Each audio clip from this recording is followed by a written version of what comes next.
नमो अरिहन्ताणं नमो सिद्धाणं नमो आयर्याणं नमो वज्रायाणं नमो लोये सवसाहूढं जीवमजीवं दौवं जिणवरवसहेण जीर्णे दिष्ठं देविन्दविन्दवन्दम् वंदे तम सौदा शिरसा। 1008 श्री मूलनायक आदिनाथ भगवान की जय। द्वासांग जिनवाणी माता की जय। आचार्य श्रेष्ठ आचार्य गुरुवर श्री 108 नेमीचंद्र सिद्धांत चक्रवर्ती महाराज की जय। आचार्य श्रेष्ठ आचार्य गुरुवर श्री 108 विद्यासागर जी महाराज की जय। जगत पूज्य निर्यापक श्रमण मुनि पुंगव श्री 108 सुधा सागर जी महाराज की जय। समस्त मुनि संघ की जय। आलोक मोदी स्वाध्याय सुधा यूट्यूब चैनल पर आप सभी दर्शकों का हार्दिक स्वागत, हार्दिक अभिनंदन। श्री बृहद द्रव्य संग्रह जी ग्रंथराज की स्वाध्याय श्रृंखला में हम सभी पंच परमेष्ठी के स्वरूप का वर्णन समझ रहे हैं। पंच परमेष्ठी के स्वरूप में हमने पूर्व कक्षाओं में अरिहंत परमेष्ठी और सिद्ध परमेष्ठी इन दोनों परमेष्ठी के स्वरूप को समझ लिया है। अब आज की कक्षा में हम आचार्य परमेष्ठी, उपाध्याय परमेष्ठी और साधु परमेष्ठी इन तीनों परमेष्ठियों पर चर्चा करेंगे। इन तीनों परमेष्ठियों का क्या स्वरूप होता है, क्या लक्षण होता है, इसके बारे में हम समझेंगे। वास्तविकता में देखा जाता है कि आचार्य, उपाध्याय और साधु ये तीन देखने में अलग अलग लग रहे हैं, लेकिन वास्तविकता में इनका स्वरूप एक ही होता है। जो सच्चे देव, सच्चे शास्त्र और सच्चे गुरु ये तीन कहे गए हैं, उनमें जो सच्चे गुरु का स्वरूप कहा गया है वह सच्चे गुरु का स्वरूप इन तीनों में घटित होता है। आचार्य और उपाध्याय ये दो वास्तविकता में तो साधु परमेष्ठी ही हैं, लेकिन उन साधु परमेष्ठियों में भी जब एक विशेष योग्यता या विशेष गुण प्रकट हो जाता है तब जाकर के इनको आचार्य या उपाध्याय की उपाधि से विभूषित किया जाता है। साधु संघ मान लो बहुत सारे अनेकों साधुओं का कोई संघ है और उन अनेकों साधुओं में से किसी एक विशेष साधु में जब आचार्य के गुण प्रकट होते हैं, संघ का संचालन करने का गुण प्रकट हो जाता है, या इतनी सामर्थ्य उनके अंदर होती है जो निश्चल भाव से बिना किसी राग द्वेष के अपने संघ का संचालन अच्छी तरह से कर सकें, तब जाकर के उनको आचार्य पद से विभूषित किया जाता है। उन्हीं साधुओं में जो साधु पठन पाठन में रुचि रखते हैं, जिनको अध्ययन अध्यापन में विशेष रुचि होती है, ऐसे साधुओं को उपाध्याय पद पर रखा जाता है अथवा उपाध्याय इस उपाधि से विभूषित कर दिया जाता है, वो उपाध्याय परमेष्ठी कहलाने लगते हैं। वास्तविकता में देखा जाए तो ये तीनों भी साधु परमेष्ठी ही होते हैं।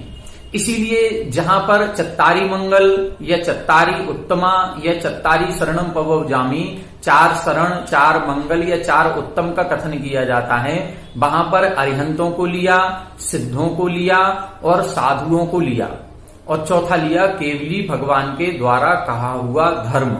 वहां पर आचार्य और उपाध्याय का ग्रहण नहीं किया।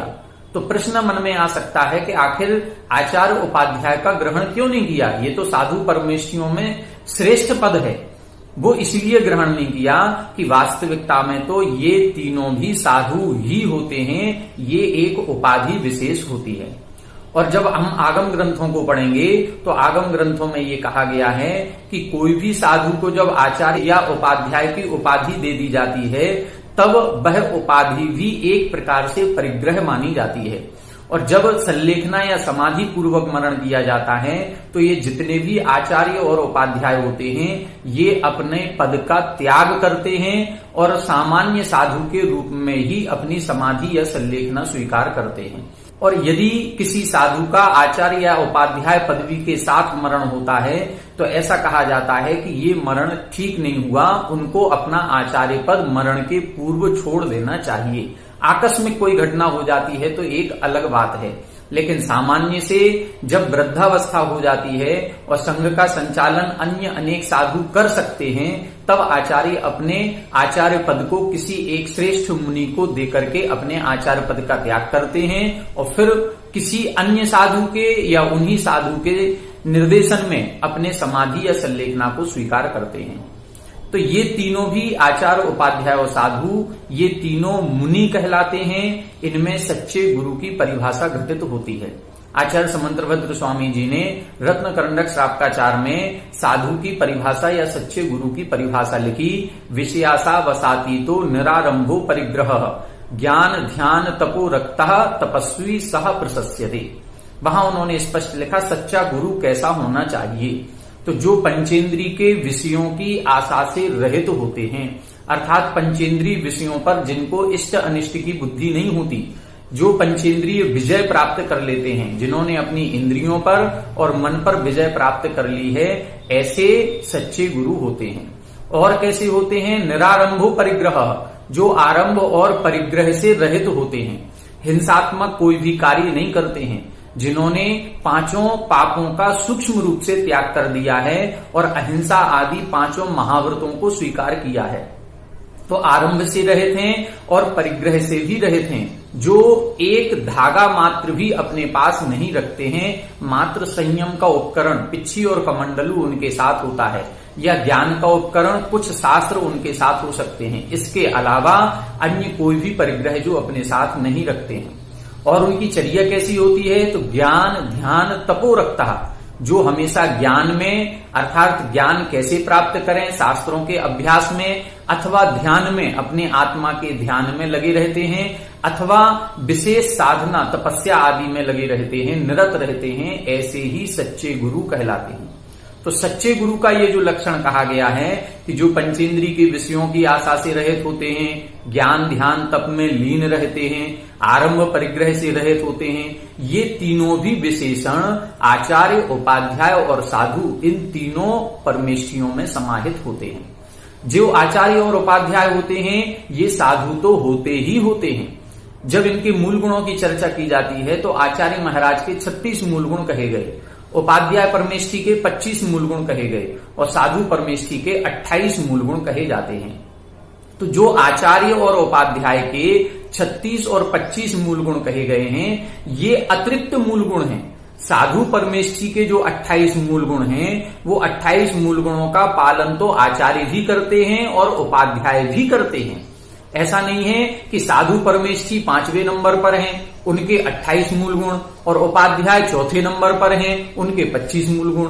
इनके ज्यादा और उनके कम, ऐसा क्यों? ऐसा कुछ भी नहीं है। जो उपाध्याय होते हैं वो भी 28 मूल गुणों का पालन करते हैं, 28 के साथ साथ 25 का और पालन करते हैं। इसी तरह से आचार्य परमेष्ठी जो होते हैं वो अपने 36 मूल गुणों का तो पालन करते ही हैं, साथ में 25 और 28 इन मूल गुणों का भी पालन करते हैं। तो ऐसे आचार्य, उपाध्याय और परमेष्ठी का विशेष स्वरूप अलग अलग जब हम परिभाषा के रूप में देखेंगे या उनके गुणों के रूप में देखेंगे तो ये तीन परमेष्ठी अलग अलग नजर आएंगे। लेकिन जब वास्तविक साधु स्वरूप, दिगंबरत्व, नग्नत्व के रूप में देखेंगे, सच्चे गुरु के रूप में देखेंगे, तो ये तीनों एक ही प्रतीत होते हैं, एक ही होते हैं। आइए पहले आज हम आचार्य परमेष्ठी के स्वरूप को समझेंगे, फिर उपाध्याय और साधु को समझेंगे। पहले गाथा का उच्चारण करें, फिर इसका अपन अर्थ समझते हैं। दंसणाण पहाड़े, दंसणाण पहाड़े, वीर्य चारित वर्तवायारे,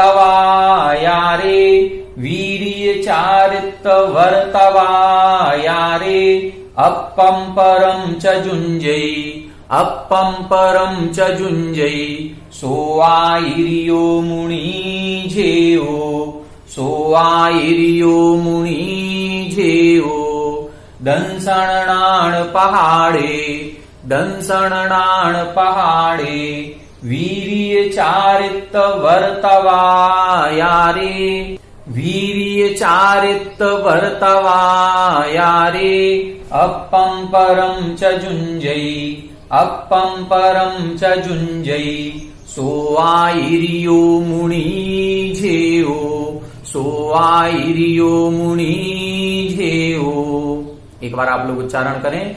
दंसणाण पहाड़े, वीर्य चारित वर्तवायारे, अप्पम परम च जुञ्जयि, सोआइर्यो मुनिजेयो। दंसणाण पहाड़े वीर्य चारित वर्तवायारे अप्पम परम च जुंजई सो आयरियो मुनि झेवो। देखें यहां पर आचार्य परमेष्ठी का लक्षण बता रहे हैं, सो आयरियो मुनि झेवो। ऐसे सो यानी वह, आयरियो आचार्य, मुनि झेवो मुनि कहलाते हैं। आचार्य भी कौन है? मुनि हैं। और ऐसे उन मुनियों का, आचार्यों का झेवो अर्थात ध्यान करना चाहिए। अब वो आचार्य कैसे हैं? तब लिखा इन्होंने दंसण नाण पहाड़े, दर्शन और ज्ञान प्रधान हैं। दर्शन और ज्ञान जिसमें मुख्य हैं, ऐसे 5 पंचाचार होते हैं। 5 पंचाचार होते हैं। पंच आचार, 5 आचरण होता है, 5 प्रकार का आचरण होता है। वो 5 प्रकार का आचरण कौन सा होता है?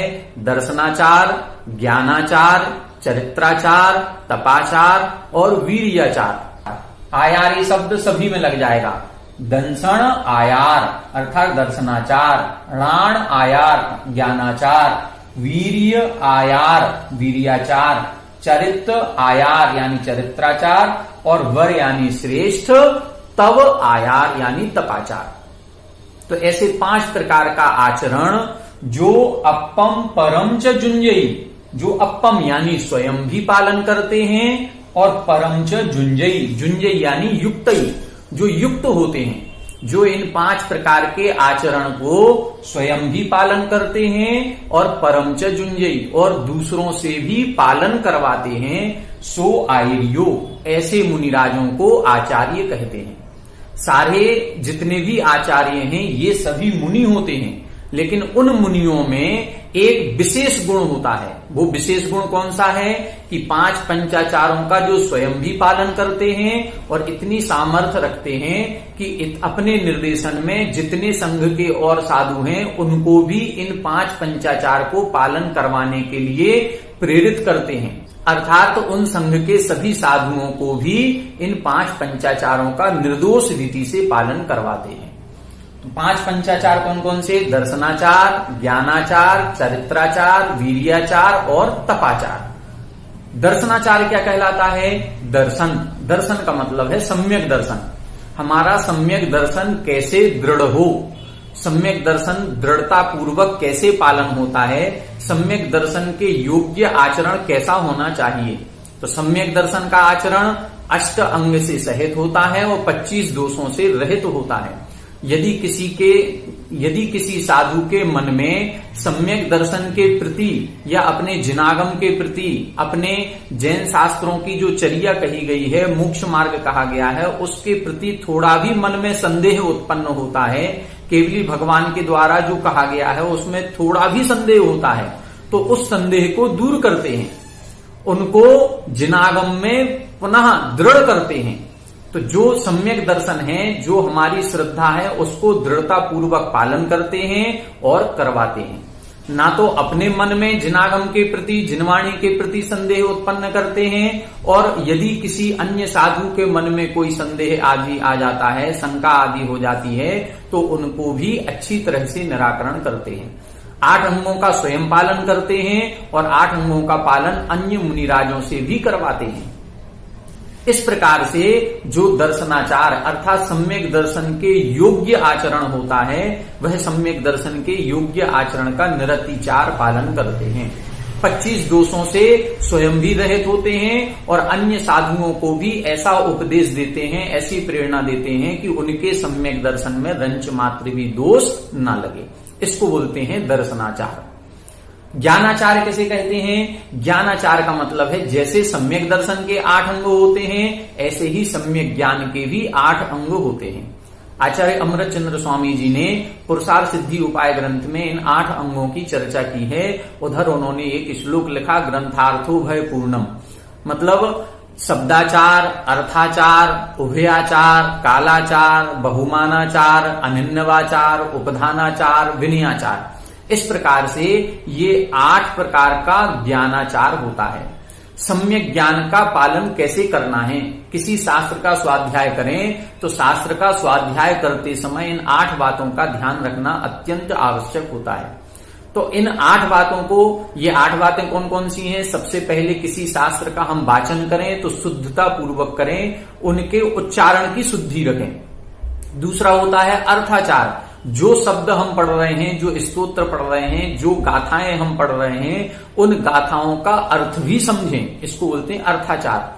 और उभयाचार का मतलब है जब गाथा का हम पाठ करें तो शुद्ध उच्चारण भी करें और उसका अर्थ समझते हुए करें।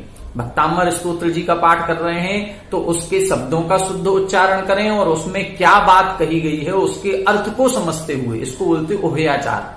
विनयाचार का मतलब होता है किसी भी शास्त्र का स्वाध्याय प्रारंभ करें तो उसके पूर्व मंगलाचरण करें, उसके बाद जिनवाणी स्तुति करें, उनको शास्त्र जी को विनय पूर्वक यथास्थान विराजमान करें, शास्त्र स्वाध्याय के पूर्व कायोत्सर्ग करें और जिनवाणी स्तुति के बाद कायोत्सर्ग करें, इसको बोलते हैं विनयाचार। अपने शरीर आदि की, कपड़े वस्त्र आदि की शुद्धि रखें। आचार का मतलब होता है संधि कालों को छोड़ करके, संधि कालों में शास्त्र स्वाध्याय नहीं किया जाता। विशेष जो सिद्धांत ग्रंथ होते हैं उन सिद्धांत ग्रंथों का अष्टमी चतुर्दशी के दिन स्वाध्याय नहीं किया जाता है। जब कभी चंद्र ग्रहण, सूर्य ग्रहण आदि हो रहे हो तो ग्रहण के दिनों में स्वाध्याय नहीं किया जाता है। जब कहीं विशेष महोत्सव आदि की क्रियाएं हो रही हो तब भी स्वाध्याय नहीं किया जाता है। जब कभी अकाल आदि की, दुर्भिक्ष आदि महामारी विशेष रूप से फैली है उस काल में भी स्वाध्याय नहीं किया जाता है। तो ऐसे स्वाध्याय का, कालाचार का पालन करना चाहिए। अनिन्नवाचार का मतलब होता है जिन गुरु या जिन शास्त्र से हमने ज्ञान की प्राप्ति की है उन गुरु और शास्त्र का नाम नहीं छिपाना, इसको बोलते हैं अनिन्नवाचार। उपधानाचार का मतलब होता है जब भी कोई नया ग्रंथ प्रारंभ करें तो उस ग्रंथ की समाप्ति होने तक किसी न किसी वस्तु का त्याग कर दें कि जब तक यह ग्रंथ हम स्वाध्याय प्रारंभ कर रहे हैं तब तक हमारा इस वस्तु का त्याग रहेगा। ये विशेष बहुमान पैदा करता है वो शास्त्र स्वाध्याय के प्रति, ये कहलाता है उपधानाचार। तो इस प्रकार से ये ज्ञानाचार कहलाता है। तो इस ज्ञान के ये जो 8 अंग कहे गए हैं, इन 8 अंगों का स्वयं भी पालन करना और अपने शिष्यों से भी पालन करवाना, इसको बोलते हैं ज्ञानाचार। फिर क्या लिखा? चारित्राचार। चारित्र कितने प्रकार का होता है? चारित्र के कई भेद किए गए हैं, लेकिन यहाँ मुनियों की, आचार्यों की चर्चा है, इसलिए यहाँ मुख्य रूप से अपन सकल चारित्र की बात करेंगे। उस सकल चारित्र के 13 भेद किए जाते हैं। 5 महाव्रत रूप, 5 समिति रूप और 3 गुप्ती रूप। तो 5 महाव्रतों का पालन करें, अपने महाव्रतों में रंच मात्र भी दोष नहीं लगने देना। 5 समितियों का पालन करें और 3 गुप्तियों का पालन। इन 13 प्रकार के चारित्र को निरतिचार पालन स्वयं करना और अपने शिष्य गणों से करवाना।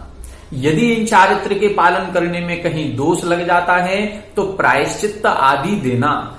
ये प्रायश्चित्त आदि कोई भी साधु अन्य एक दूसरे साधु को नहीं दे सकता, ये केवल एक आचार्य परमेष्ठी का ही गुण होता है। वह आचार्य परमेष्ठी ही प्रायश्चित्त आदि देते हैं।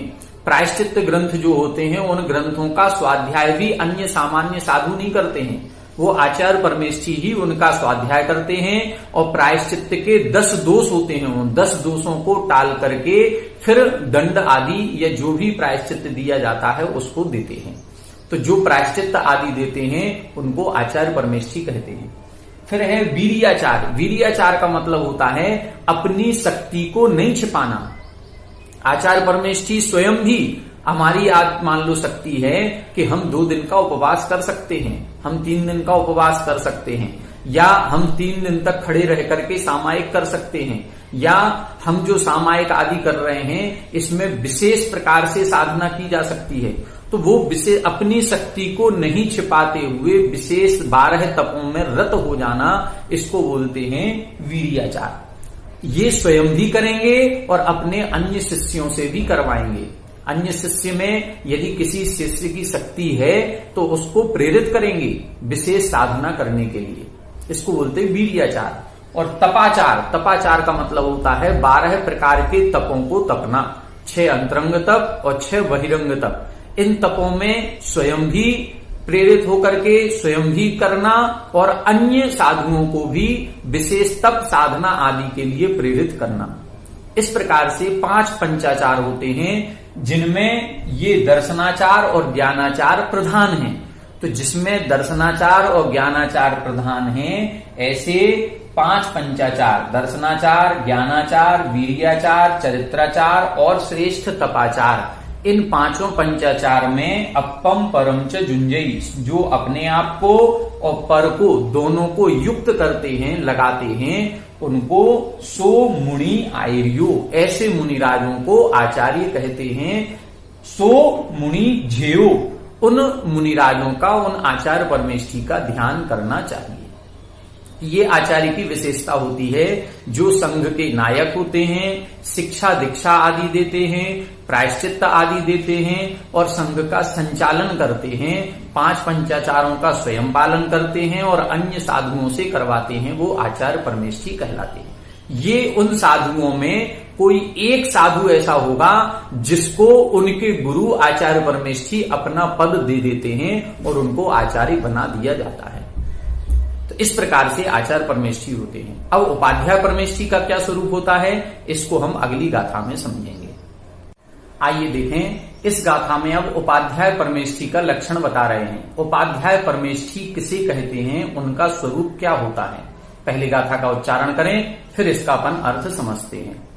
जोरेण तय जुत्तो, जोरेण तय जुत्तो, नित्यं धम्मो वयेषणे निर्दो, नित्यं धम्मो वयेषणे निर्दो, सोवझाओ अप्पा, सोवझाओ अप्पा, जदिवर वसहोडमो तस्स, जदिवर वसहोडमो तस्स, जोरेण तय जुत्तो, जोरेण तय जुत्तो, नित्यं धम्मो वयेषणे निर्दो, नित्यं धम्मो वयेषणे निर्दो, सोवझाओ अप्पा, सोवझाओ अप्पा, जदिवर वसहोडमो तस्स, जदिवर वसहोडमो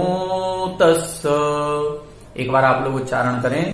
जोरेण तय जुत्तो, नित्यं धम्मो वयेषणे निर्दो, सोवझाओ अप्पा, जदिवर वसहोडमो तस्स, जोरेण तय जुत्तो, नित्यं धम्मो वयेषणे निर्दो, सोवझाओ अप्पा, जदिवर वसहोडमो तस्स। देखें, अब इसका अर्थ देखें। जो रैणत्रय जुत्तो, जो रत्नत्रय से युक्त होते हैं। यहां उपाध्याय परमेष्ठी की विशेषता बता रहे हैं। तो जो रत्नत्रय से युक्त होते हैं, रत्नत्रय से युक्त, रत्नत्रय से तो युक्त तीनों भी परमेष्ठी होते हैं। सम्यक दर्शन, सम्यक ज्ञान और सम्यक चारित्र, इन तीनों से सहित साधु परमेष्ठी भी होते हैं, उपाध्याय भी होते हैं और आचार्य भी होते हैं। ये सामान्य गुण हैं। विशेष गुण क्या है? तो जो रैणत्रय से युक्त हैं, सम्यक दर्शन ज्ञान चारित्र से सहित हैं, और विशेषता क्या है? नित्यम धम्मो वयेषणे निर्दो। नित्यम अर्थात नित्य ही, धम्मो उपवेशणे अर्थात धर्म के उपदेश में निर्दो अर्थात निरत रहते हैं। मतलब जो निरंतर ही धर्म का उपदेश देते रहते हैं, स्वयं स्वाध्याय करते हैं, और स्वाध्याय जब बहुत अधिक हो जाता है, नित्य ज्ञानार्जन करते रहते हैं, अभीक्ष्ण ज्ञानोपयोगी होते हैं, तो जो कुछ उन्होंने सीखा है वो अपने संघ के साधुओं को भी सिखाते हैं। मतलब अध्ययन और अध्यापन करना, श्रुताराधना करना, ये श्रुत की आराधना कहलाती है। स्वयं द्वादशांग के गूढ़तम रहस्यों को जानते हैं, और अन्य संघ के साधु जो होते हैं, उन साधुओं को यदि कोई आगम की कोई शंका होती है, संदेह उत्पन्न होता है, या कोई बात समझ में नहीं आती है, तो संघ के अन्य साधुओं को भी अध्यापन कराते हैं और जैनागम के गूढ़तम रहस्यों को उद्घाटित करते हैं, उनकी पहचान कराते हैं। ऐसे उपाध्याय परमेष्ठी होते हैं। ये सभी संघ के साधु नहीं करते हैं। आचार्य परमेष्ठी ही किसी विशेष साधु को, जिन साधु की पढ़ने पढ़ाने में विशेष रुचि होती है, जिनका क्षयोपम उत्कृष्ट होता है, जिनको द्वादशांग का संपूर्ण ज्ञान होता है, जिनकी प्रवचन शैली बहुत अच्छी होती है, जो समझाने का जिनका तरीका बहुत अच्छा होता है, ऐसे साधुओं को आचार्य परमेष्ठी उपाध्याय पदवी से विभूषित करते हैं। ये उपाध्याय परमेष्ठी उसी संघ के साधुओं को पढ़ने पढ़ाने का काम करते हैं, अन्य संघ के साधुओं को नहीं। आचार्य की आज्ञा से उन्हीं के संघ के अन्य साधुओं को जो पढ़ाने का कार्य करते हैं, अध्यापन का कार्य करते हैं, उनको उपाध्याय कहा जाता है। तो उपाध्याय किसे कहते हैं? ऋचम धम्मो वैषणे निर्दो, जो निरंतर ही धर्म के उपदेश में निरत रहते हैं। सो उपजाओ, सो अप्पा उपजाओ, ऐसी आत्मा को उपजाओ अर्थात उपाध्याय परमेष्ठी कहा जाता है।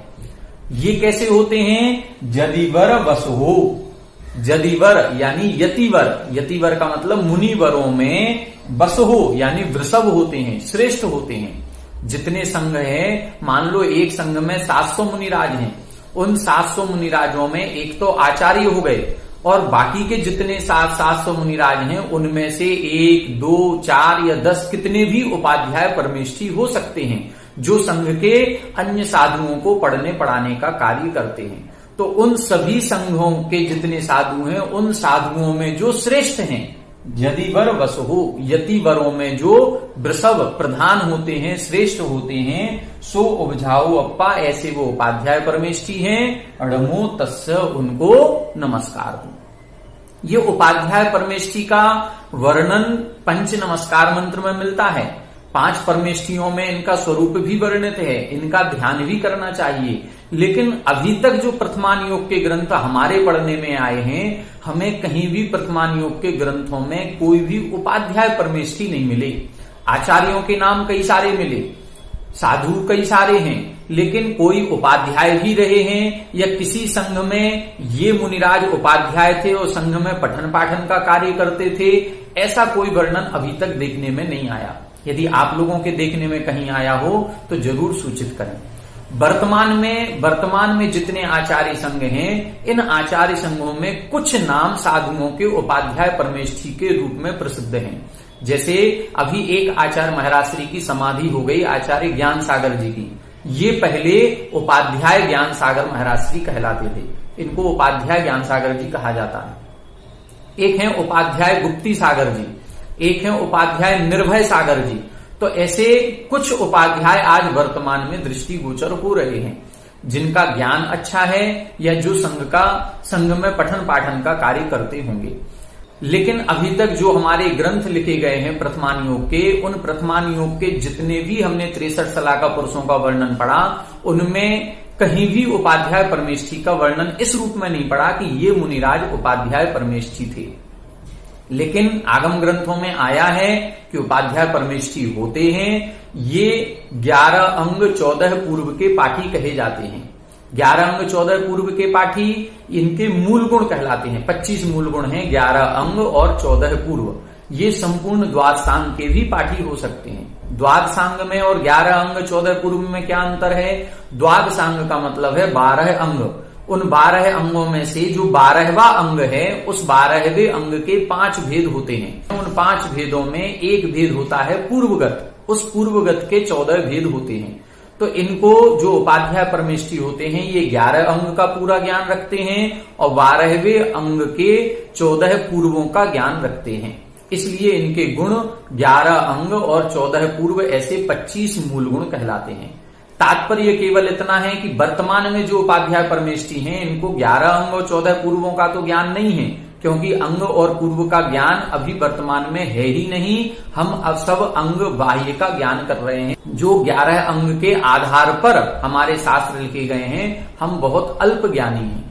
तो हम लोगों को वो 11 अंग और 14 पूर्व का ज्ञान नहीं है। लेकिन फिर भी जिनको द्वादशांग के ज्ञान में, पठन पाठन में विशेष रुचि होती है, या जिनका क्षयोपम विशेष होता है, जिनके पढ़ाने की शैली बहुत अच्छी होती है, उनको उपाध्याय परमेष्ठी से विभूषित किया जाता है। तो ऐसे उपाध्याय परमेष्ठी होते हैं। वास्तविकता में तो ये मुनिराज ही होते हैं और रत्नत्रय से युक्त होते हैं। जैसे आचार परमेष्ठी को लिखा, दर्शनाचार, ज्ञानाचार, चरित्राचार से सहित होते हैं। मतलब 3 प्रकार के रत्नत्रय तो सभी के हैं, चाहे वो साधु हो, चाहे वो उपाध्याय हो और चाहे वो आचार्य हो। ये तो मूल गुण सामान्य सभी साधुओं के होता ही होता है। तो आचार्य परमेष्ठी हमने देख लिए, उपाध्याय परमेष्ठी का स्वरूप हमने समझ लिया, जो रत्नत्रय से युक्त होते हैं और निरंतर नित्यम अर्थात नित्य ही, हमेशा ही धम्मो वयेषणे निर्दो अर्थात धर्म के उपदेश में, अभीक्ष्ण ज्ञानोपयोग में निर्दो लगे रहते हैं, जो स्वयं भी पठन पाठन करते हैं, शास्त्रों का अध्ययन करते हैं और अन्य संघ के साधुओं को भी अध्यापन का कार्य करते हैं, उनको भी पढ़ाते हैं। ऐसे वो जदिवर वस हो, ऐसे मुनिराजों में जो श्रेष्ठ हैं, ऐसी आत्मा उगझाओ उपाध्याय कहलाती है। रमो तस्य, उनको नमस्कार हो। अब साधु परमेष्ठी का क्या स्वरूप होता है, इसको भी आज हम समझ लेते हैं। आइए देखते हैं साधु परमेष्ठी की गाथा। आइए देखें, इस गाथा में साधु परमेष्ठी का स्वरूप बता रहे हैं। पहले गाथा का उच्चारण कर लेते हैं, फिर इसका अपन अर्थ समझते हैं। दंसणान समग्गम, दंसणान समग्गम, मग्गम मोक्षस्य जोहुचारितम, मग्गम मोक्षस्य जोहुचारितम, साधयदिणिच्च शुद्धम, साधयदिणिच्च शुद्धम, साहुसो मुनिनमो तस्य, साहुसो मुनिनमो तस्य, दंसणान समग्गम, दंसणान समग्गम, मग्गम मोक्षस्य जोहुचारितम, मग्गम मोक्षस्य जोहुचारितम, साधयदिणिच्च शुद्धम, साधयदिणिच्च शुद्धम, साहुसो मुनिनमो तस्य, साहुसो मुनिनमो तस्य। एक बार आप लोग पढ़ें। दंसणान समग्गम, मग्गम मोक्षस्य जोहुचारितम, साधयदिणिच्च शुद्धम, साहुसो मुनिनमो तस्य, दंसणान समग्गम, मग्गम मोक्षस्य जोहुचारितम, साधयदिणिच्च शुद्धम, साहुसो मुनिनमो तस्य। देखें, यहां बता रहे हैं दंसणान समग्गम। दंसण अर्थात दर्शन, णाण यानी ज्ञान, समग्गम अर्थात इनसे सहित, दर्शन और ज्ञान से सहित, जोहुचारितम जो चारित्र होता है, वो दर्शन ज्ञान से सहित जो चारित्र है वो कैसा है, मोक्षस्य मग्गम जो मोक्ष का मार्ग है। दर्शन ज्ञान से सहित जो चारित्र है और जो मोक्ष का मार्ग कहा गया है, वह मोक्ष मार्ग कैसा है, तो वह मोक्ष मार्ग नित्य शुद्धम अर्थात नित्य ही शुद्ध है। शुद्ध क्यों है, क्योंकि उस मोक्ष मार्ग में राग द्वेष आदि विकारी भाव उत्पन्न नहीं होते हैं। जो सम्यक दर्शन, सम्यक ज्ञान और सम्यक चारित्र की एकता है, उस एकता को ही मोक्ष मार्ग कहते हैं। और जहां पर सम्यक चारित्र प्रकट हो जाता है, उस सम्यक चारित्र में राग द्वेष नहीं होता, और जब राग द्वेष नहीं होता, विकारी भाव उत्पन्न नहीं होते, तो उसमें अशुद्धता भी नहीं होती है। वह मोक्ष मार्ग नित्य शुद्ध है। ऐसे जो मोक्ष मार्ग नित्य शुद्ध है और कैसा है, दर्शन ज्ञान और चारित्र से सहित है, ऐसे मोक्ष के मार्ग को जो साधयदि अर्थात जो साधते हैं, अर्थात उस मोक्ष मार्ग पर जो चलते हैं, मतलब सम्यक दर्शन, सम्यक ज्ञान और सम्यक चारित्र, इन तीनों को एक साथ जो पालना करते हैं, जो सम्यक चारित्र रूप 13 प्रकार का जो चारित्र कहा गया है, उस 13 प्रकार के चारित्र की पालना करते हैं। अपने जीवन में जिन्होंने 5 पापों का सूक्ष्म रूप से भी त्याग कर दिया है, जिन्होंने जो भी क्रिया करेंगे वो 5 समिति पूर्वक करेंगे, देख करके शोध करके चलेंगे, देख करके शोध करके किसी वस्तु को उठाएंगे रखेंगे, मलमूत्र आदि का क्षेपण भी करेंगे, तो भी उस भूमि को देख करके शोध करके करेंगे कि किसी जीव की हिंसा ना हो जाए। बोलेंगे तो हित मित प्रिय वचन बोलेंगे, और यदि आहार आदि भी लेंगे तो ऐशना समिति का पालन करते हुए आहार आदि लेंगे। तो इस प्रकार से पांचों समितियों का जो पालन करते हैं, जब समय मिलता है और उनकी साधना में जब हम वो दृढ़ होते हैं तो 3 गुप्तियों का भी पालन करते हैं, 12 तपों को तपते हैं, 10 धर्म का पालन करते हैं। ऐसा जो ये मोक्ष मार्ग कहा गया है, उस मोक्ष मार्ग को जो साधयदि अर्थात साधते हैं, पालन करते हैं, उस मोक्ष मार्ग पर जो चलते हैं, सो मुनि साहू, ऐसे जो मुनिराज होते हैं वो साहू अर्थात साधु परमेष्ठी कहलाते हैं। नमो तस्य, उनको भी बारंबार नमस्कार हो। देखें, तीनों में मुनि शब्द का प्रयोग किया, आचार्य परमेष्ठी में भी मुनि शब्द का प्रयोग किया, उपाध्याय में भी किया और साधु में भी। ये तीनों भी परमेष्ठी मुनि तो हैं ही, महाव्रतों का पालन करते हैं, शुद्ध जो चारित्र का पालन है उस चारित्र का पालन करते हैं, 5 इंद्रियों और मन पर विजय प्राप्त करते हैं। जो साधु के 28 मूल गुण कहे गए हैं, 5 महाव्रतों का पालन करना, 5 समितियों का पालन करना, 5 इंद्रियों पर विजय प्राप्त करना, 6 आवश्यक और 7 शेष गुण, इन सभी 28 मूल गुणों का पालन करते हैं, चाहे वो आचार्य परमेष्ठी हो, चाहे उपाध्याय हो, चाहे साधु परमेष्ठी हो।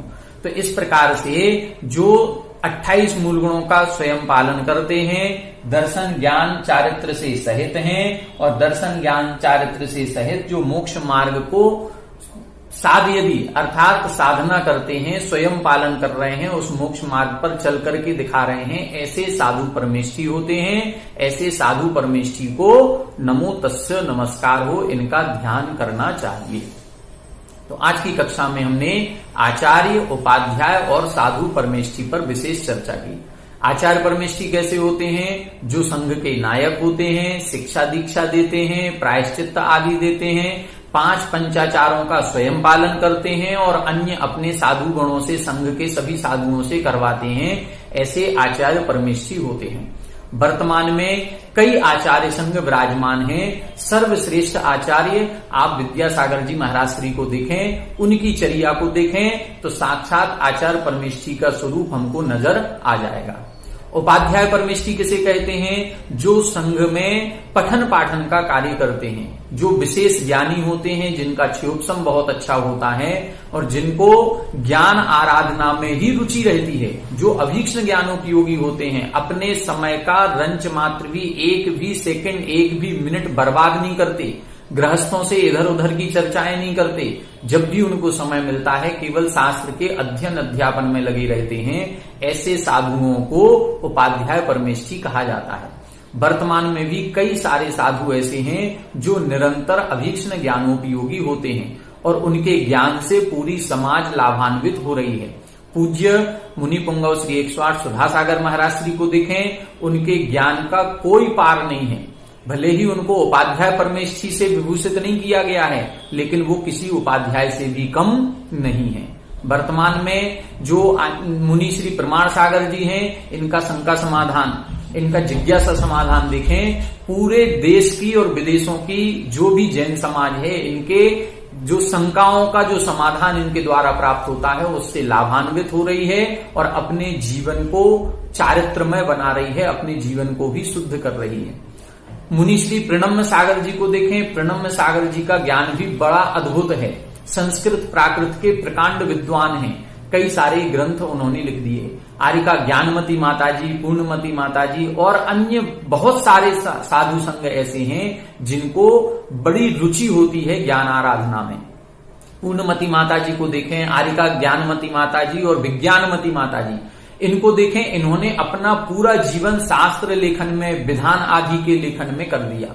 पूरा जीवन केवल शुभोपयोग की चर्चाएं की हैं, अपने जीवन का 1 मिनट भी बर्बाद नहीं किया। जो उनकी दैनिक दिनचर्या होती है, मूल गुण आदि से निवृत्त होने के बाद केवल लेखन कार्य किया है।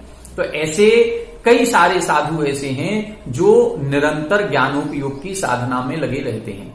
अपने रत्नत्रय का पालन तो कर ही रहे हैं, लेकिन अपने समय का सदुपयोग करते हुए ज्ञान की आराधना स्वयं भी कर रहे हैं और उनके ज्ञान से हम सभी भी लाभान्वित हो रहे हैं। साधु परमेष्ठी कैसे होते हैं? जो निरंतर मोक्ष मार्ग पर चल रहे हैं। वह मोक्ष मार्ग कैसा है? नित्य शुद्ध है, सम्यक दर्शन ज्ञान चारित्र में रंच मात्र भी दोष नहीं लगाते हैं। ऐसे मोक्ष मार्ग का पालन करते हुए, रत्नत्रय का पालन करते हुए जो अपने मोक्ष मार्ग को प्रशस्त कर रहे हैं, ऐसे साधु परमेष्ठी होते हैं। णमो तस्य, उनको नमस्कार हो। ये पांचों परमेष्ठी का स्वरूप कहा। इन पांचों परमेष्ठियों में एक विशेषता हमने देखी कि जो अरिहंत सिद्ध हैं वो तो उन्होंने अपने शुद्ध स्वरूप को प्राप्त कर लिया है, और बाकी ये जो तीन परमेष्ठी कहे गए आचार्य उपाध्याय साधु, ये उस शुद्ध स्वरूप को प्राप्त करने का मार्ग जो है उस मार्ग पर चल रहे हैं। यहां पर जिनको नमस्कार किया गया है या पंच परमेष्ठी में जिनको रखा गया है वो पूर्ण वीतरागी होते हैं, 5 महाव्रतों का पालन करते हैं। इन पंच परमेष्ठियों में एलक, क्षुल्लक, आरिका माताजी, प्रतिमाधारी को नहीं रखा गया। क्यों नहीं रखा गया? क्योंकि परम पद, परमेष्ठी का पद जो है वो उत्कृष्ट पद है, वह मोक्ष मार्ग का पद है। और जितने एलक, क्षुल्लक आदि हैं, जब तक इनके साथ रंच मात्र भी परिग्रह रहेगा, जब तक ये परिग्रह से सहित हैं, वस्त्रों से सहित हैं, तब तक ये पूज्य पद को प्राप्त नहीं हो सकते। इनकी अष्ट द्रव्य से पूजा नहीं हो सकती, इनकी आरती नहीं उतारी जा सकती है।